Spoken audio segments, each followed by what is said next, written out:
Fa entina hanampiana sy ampiroboroboana ny sehatry ny fampianarana kosa indray dia nanolotra W miisa 700 any CEG Tsimbazaza ny filoham-pirenena Hery Rajaonarimampianina nandritra ny fitsidiana no tanterahany androany teny toerana.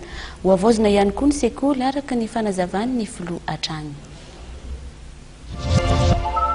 Tonga nitsidika ny CEG Tsimbazaza ny filoham-pirenena Hery Rajaonarimampianina marainio. Ny fitondram-panjakana izay tarihany dia miezaka hatrany mametraka ny fanabeazana oloha laharana amin'ny fandaharana asa mba hanatsarana ny hoavin'ny taranaka malagasy. Ankizy aman'arivony sy mpampianatra ary ray aman-dreny maro no nandray azy tamin'izany niaraka tamin'ny tompon'andraikitra Isatsokaziny avy eo amin'ny ministeran'ny fanabeazam-pirenena. Tsy tonga tanapola nefa ny filoha Hery Rajaonarimampianina raha nitsidika ireto mpianatra ireto fa nanolotra W miisa 700 azy ireo. Nohavozina ihany koa ny loko anatiny sy ivelany amin'ny trano rehetra teto amin'ny CEG.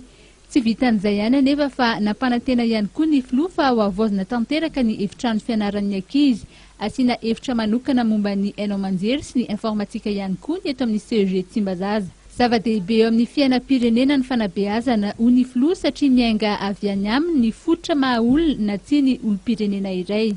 Tsy maintsy amafisitsika ry tanora ny lafin'ny fanabeazana satria ianareo no fototra ny fampandrosoana ny firenena.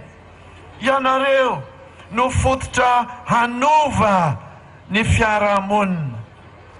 Noho tsara rakizy ny tenen'ny filoham-pirenena aminareo fa ny sekoly dia fanorenanareo sy fanangananareo le hoavy izay ianareo. Ary zany indrindra namporisihako atsika rakizy, ry tanora, ray aman-dreny, amin'izao ankalazantsika ny fetiny fahaleovan-tena izao.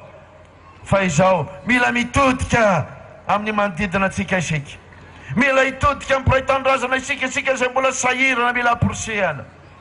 Mila mitodika amin'ny firenena isika izay mila tiavitsika. Mila mitodika amin'ny fiarahamonina isika metrahana ny tena fihavanana. Tsy mifandravy, tsy mifampiteny ratsy, tsy miteny zavatra manahirana mampikorotana amin'ny fiarahamonina. Fa izao manatsara zany fiarahamonina zany. Raha tsy aivina dia sekoly maro teto an-drenivohitra no nahazo tombony tamin'ny fanohanana nataon'ny fitondram-panjakana. Sekolim-panjakana maro manerana ny nosy ihany koa no nahazo fanohanana ara-pitaovana amin'ny alalan'ny fanamboarana ireo efitrano sy ny W ary koa ny trano famakiam-boky.